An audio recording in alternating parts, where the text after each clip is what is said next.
everyone, and thank you for tuning into the North Main Minute. I'm Joshua Dobie. Now that we got the holidays behind us, it's that time when credit card bills start showing up. And in January, a lot of folks start to think about things like budgets and, discretionary cash flow and savings and all that good kind of stuff. We're not going to touch on all those points here, but a couple of big ones to keep in mind, especially now that we're getting beyond the holiday season. And the first big one, you heard me touch on it here just a moment ago, make sure that you're living on a budget. Make sure, and I know this may sound elementary, make sure that if you're bringing in this much, you're living on this much. And the reason why is you want to have some financial flexibility in there for things that you don't anticipate. Something happens with the car, something happens with the house. Perhaps you lose your job. You want to have some financial flexibility to be able to absorb that kind of experience so you're not living off credit card debt if the unexpected happens. And that brings me to the second big item. And I know this is big, especially following the Christmas season.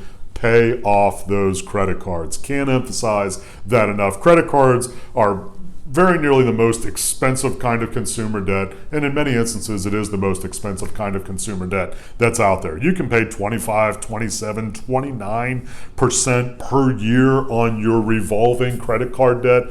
Folks, that is a tremendous expense. I mean, think about it. Even on the lower end of that, you're talking about paying a quarter of your balance each year just to have that balance, just to maintain it. That's before you pay any principal.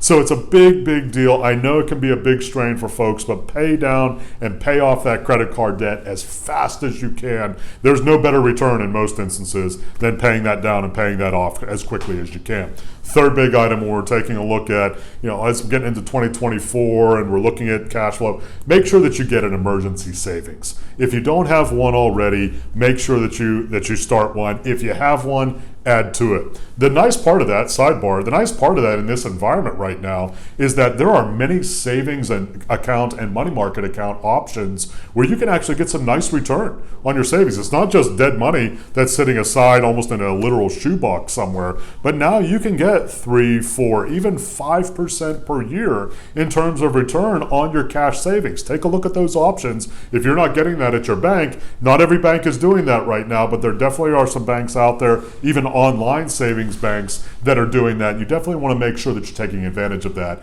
if you can. If you'd like to reach out to us at North Main Financial Group, perhaps take a look at what does 2024 look like for you from a budget standpoint, managing your cash flow, getting that credit card debt paid off, managing your portfolio. We'd love to chat with you. NorthMainFinancial.com.